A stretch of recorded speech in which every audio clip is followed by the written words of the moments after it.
Hello everyone, Wade from High Tech Legion here, and in this video we're going to be doing a component installation on the BitFenix Prodigy M small form factor chassis.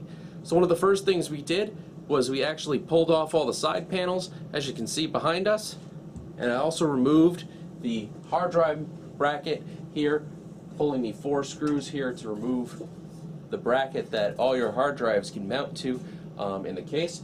What this does is it gives us a nice open, easy to work with environment for installing the motherboard into it. I will be installing a M-ITX motherboard into this, but it also has support for a Micro-ATX motherboard.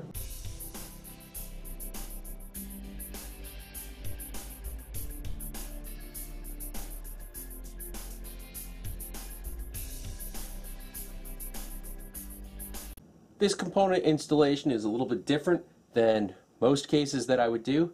Normally the first thing that I would install would be the power supply, but in this case I chose to install the motherboard first with no heatsink on it so that we can get everything in, and then the final step would be to put the heatsink on the processor.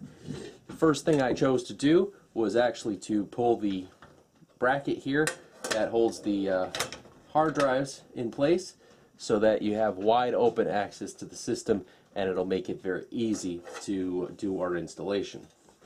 So you can see here that we've installed a M-ITX motherboard, and so it only takes up 4 spots, four standoffs, and there's plenty of room there for the Micro-ATX motherboard to fit in. Definitely one thing to consider if you are using a Micro-ATX motherboard is that you might want to mount a fan to the top of this case, because that will basically effectively pull heat directly away from the VGA card, which would be sitting, you know, right about up a little higher if you wanted to make sure that it was near the top there, near the fans, to vent out a little bit better. Obviously you could also put it in the last slot, and with the way most VGA cards are designed nowadays, they have the blower fans on them that push air back into the case, so that would also just exhaust the air right out of the top of the case. So here we've got a MSI motherboard in place, and the next thing that I'm actually going to do is install the power supply.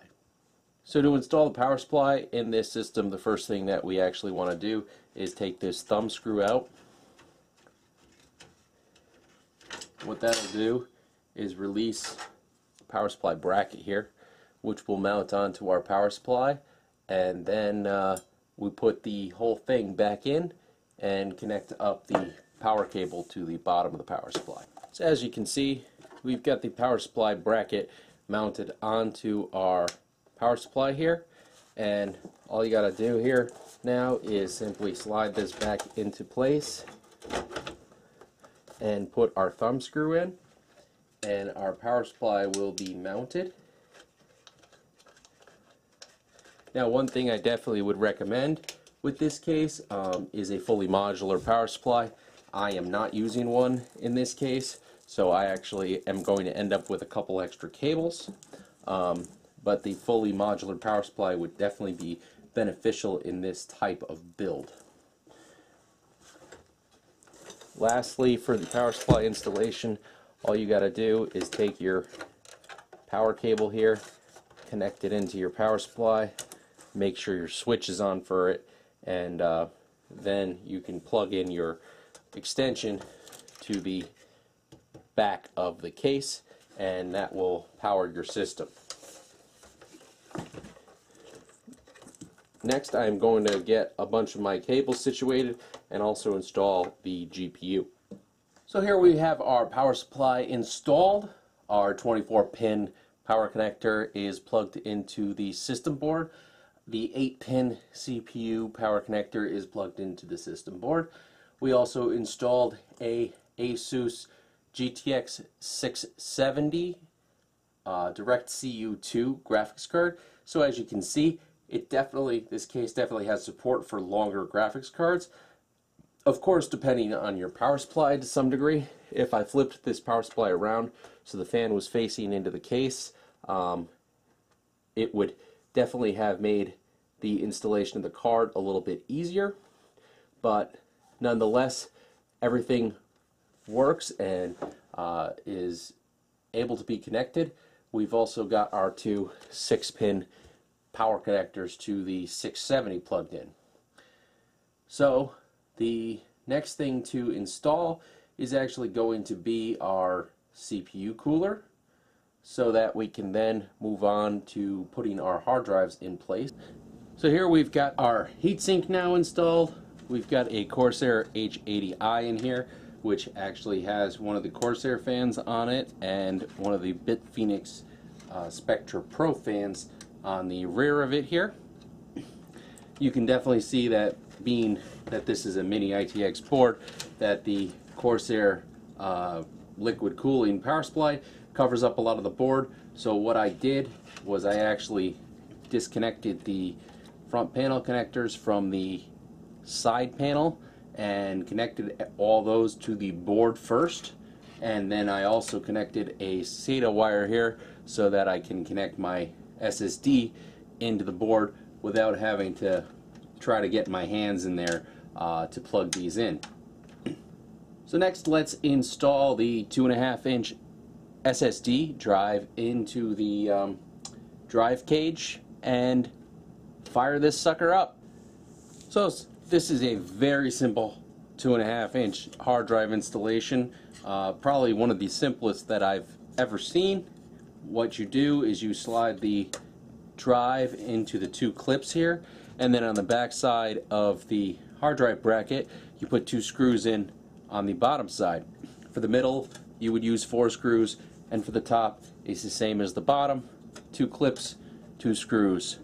You also can mount 3.5-inch drives on the back of this using the rubber grommets and screws that are provided if you wanted to use a mechanical drive with this.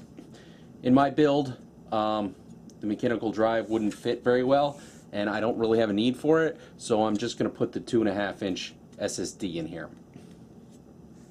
So I'm going to put the side panel on and connect these front panel connectors back up to the side panel, and then we're going to run the tests on this for temperature with the stock fan configuration. Also, I'm going to put the 230mm fan in the bottom and show you that as well, and how that works with the cooling as well. Now that we've tested this system with the stock fan installation, what I'm going to do is I'm going to take the 120mm fan off the bottom of the chassis and move it up to the top as an exhaust fan. And then I'm also going to add an additional Spectra Pro 120mm fan to the top of the chassis, exhausting air, and put the 230mm Spectra Pro LED fan into the bottom of the chassis to intake air, and leave the Corsair H80i the way it is, with the Corsair fan on one side and the BitFenix Spectra Pro exhausting air out the rear of the chassis and pulling air through the H80i. So what we have to do to install the fans into the top of the chassis is actually pull the cover here, and then we can line our fans up and just put the screws in through the top, and we can put the cover back on. And then I'll also remove the fan by taking the 4 screws off the bottom for the bottom fan and install the 230mm fan. So let's take a look at that installation, and then we'll see what the temps are like with that. So here we have the 230mm BitFenix Spectra Pro LED fan installed in the bottom, intaking air. We've got 2 Spectra Pro 120mm fans exhausting air out of the top here, and we have the stock fan exhausting air out the back of the H80i and pulling the air in through that. So I just wanted to show you real quick with these fans. I don't have any place, unfortunately, to put this 140mm fan because I have this H80i installed and it doesn't support 140mm. But if you are not somebody who likes LEDs, they do have an option to shut off the LEDs on them. All it is a little jumper here that's attached, If you unplug it, the LEDs go off. You plug it back in, the LEDs go back on. So simple little mechanism here that makes these fans a lot nicer if you're somebody who doesn't want a lot of bling, but you want the high quality fans in your system. So now I'm gonna take the 140 millimeter fan off, since we don't really have a place to put it, and I'm gonna test this system and benchmark it with the 230 millimeter fan intaking and the 220 millimeter fans exhausting air out of the top of the case. So let's take a look at the benchmarks that we have for the stock configuration and with the additional fans.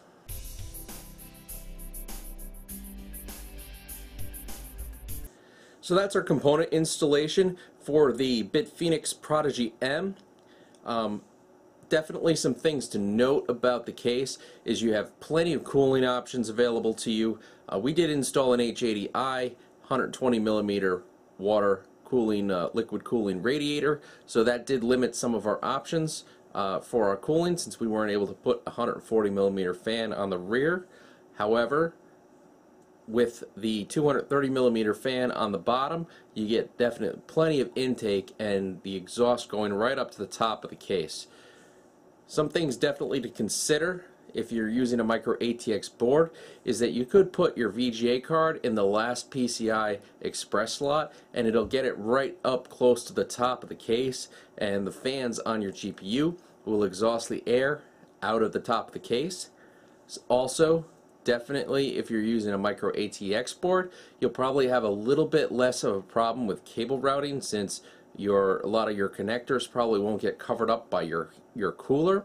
With the mini ITX board, you definitely had to connect all of your front panel connectors and your SATA cables that you wanted to use ahead of time and route them so that you could get to them after you installed your CPU cooler.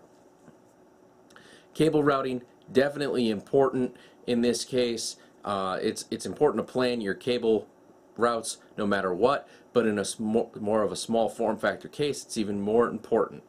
So overall, I want to say that the BitFenix Prodigy M was an excellent case.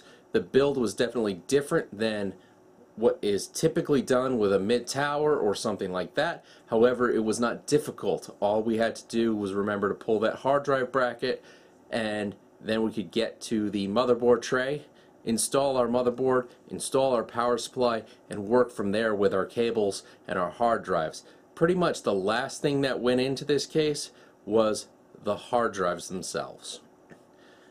That's it for now. I hope you enjoyed this video, and for the full review, please see www.hightechlegion.com. Don't forget to subscribe to our YouTube, Facebook, and Twitter pages. Take care.